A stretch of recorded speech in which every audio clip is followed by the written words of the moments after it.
അമ്മ കൊറേ തെരഞ്ഞു നോക്കി, അവിടെയൊന്നും കാണാനില്ല. ഇനിയിപ്പോൾ ഞാൻ പുറത്ത് തിരുമ്പാനിട്ട ബെഡ്ഷീറ്റൊക്കെ ഒന്ന് പോയി നോക്കട്ടെ. അതിലേറ്റം ഉണ്ടോയെന്ന് ഞാൻ ശ്രദ്ധിച്ചാൽ നോക്കിയിട്ടില്ല.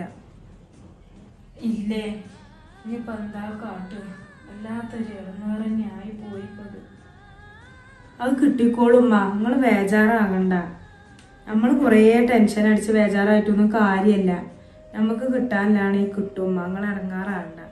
അങ്ങനെ കരുതി സമാധാനിച്ചല്ല. അപ്പം എന്താ കാട്ടുന്നത്? ഇജെന്നാലേ അത് തെരഞ്ഞ് നേരം കഴിച്ചണ്ട. എൻ്റെ പണി എടുത്തോ. അത് കുറേ കിടക്കണില്ലേ, കുറേ ഇല്ല തിരുമ്പാന്. അതൊക്കെ പോയി ഇങ്ങോട്ട് തിരുമ്പിക്കോ. ഇതിപ്പോൾ കിട്ടിക്കോളും. അല്ല അപ്പം എന്താ പറയുന്നത്? ആ